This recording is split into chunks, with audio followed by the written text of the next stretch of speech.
Barns from Nowhere by Lanius. Teeth brush at 8/22/2019 Thursday at 10:35. This is a weird one. Has anyone had any strange experiences with barns? I was driving through Iowa and saw something burning by the side of the road. It was a barn. I could make out the truss framing and a few splotches of red paint cling onto the charring boards. It was mostly gone already. I was going to stop and see why this barn was on fire. Someone could have swerved into it after all. Then I saw someone in robes watching it burn, just staring at it. I decided real quick not to stop. I'm at a rest stop now, just trying to find a gas station. There's another barn next to the place, pick related. Thoughts? Carnival, 8/22/2019 Thursday, 11:01. I think I can top that. I used to live on a farm. A quaint little place in Iowa when I was a youngling, pick related. I was only with my father then. My mom had died a little before, and Dad thought that farm life would be a good change of pace.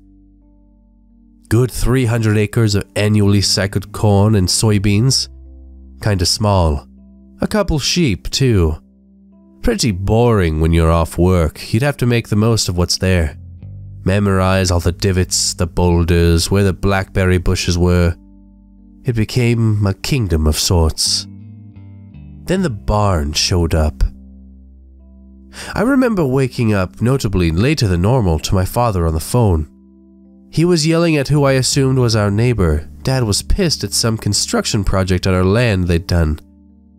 I didn't pay much attention to this at the time. They'd always butted heads like bulls back then. So I went outside to dick around as usual, and as someone who had memorized every last inch of all those fields and beans and rocks and trees, I was not expecting to see a barn. It was planted neatly into the soybean field as if it was a crop itself. Didn't look neat, though, for something that had appeared so recently. It was fairly worn down. Paint peeling off withered wood, black shingles clinging onto a porous roof. I couldn't see inside. Light just didn't enter at all. I never really went in the thing. For now, curious I was, that was pretty unusual. My dad wanted that neighbor to take it down and refused to do it himself. My father was a very stubborn man, wanted things done the way he wanted with no room for error. He didn't want me near it either. It was too rickety and built by a man with a block of wood for a thinker. I kept my distance most of the time. I still noticed a few things about the barn. You know how it was all neatly rowed with the crops before? Well, the day after it popped up, that barn was slightly off. I knew I wasn't crazy then, so I used my noggin to conduct some advanced science. I put a stick in the mud at one of the corners of the barn and waited to see if it would get farther away. Needless to say, after a couple of days, I really knew I wasn't crazy. It was turning towards the sheep pen. One of our sheep disappeared soon after, but part of the fence had been knocked outward. Made it look like it had escaped. Dad didn't believe that one bit and thought the scapegoat neighbor was to blame again. I kept telling him to check in the barn, but he refused. He didn't want to go in either. Just no convincing him. The sheep kept going and my dad would blame the neighbor over and over. It was a vicious cycle with a very clear way to stop it. Each time I would plead for him to just go into the barn, and he would refuse. He had a look in his eyes that I had never seen before. It was strange, subtle but noticeable. After half of the flock had gone, he finally cracked. Dad went and grabbed a rifle and a lantern in the dead of night. I didn't know what he was expecting to shoot in there. He went up to the barn, body shaking enough to nearly cause him to pull the trigger. I could tell what that look was now. He went in and the dark of the barn consumed him whole. Lantern light faded fast into the void. I heard muttering, clattering, the occasional swear. Suspense stretched time thin. After what felt like forever, he ran out in a sweat, Blood caked on the bottoms of his shoes and tipped his fingers.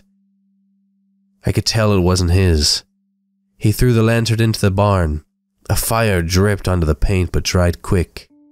Now, my dad's a rational man. He would have known that whatever fire he lit on that barn would spread to the soybeans. He wasn't stupid. But that didn't stop him from getting the blowtorch from the garage. It didn't start to flame at first. When it did, though, it went fast. It was already in shambles. A good fire is all it takes to turn the derelict to ruin. Around then I was told to go to the house and stay in my room as the fire was getting too wild. Then, it started screaming. It wasn't animal, just too articulate for that. However, something about it didn't seem quite human either. I could tell it was the barn. I just know it was. It devolved into choking a while and trailed to a charred grasp. I don't know if I fell asleep that night, but I know that those rasps faded by the morning. All that was left of the barn was 4 rotted sheep skeletons and heaps of charred flesh. But all that flesh couldn't have come from 4 sheep. We covered the remains up with dirt, and that was the end of it, really. But here's the thing. There's so many abandoned barns in the Midwest from a financial farm crisis in the 1980s. So many people lost their jobs, their homes, but more importantly here, their barns. I wonder how many of them are real sometimes. Sometimes I feel bad about barn burning because most of them are just barns.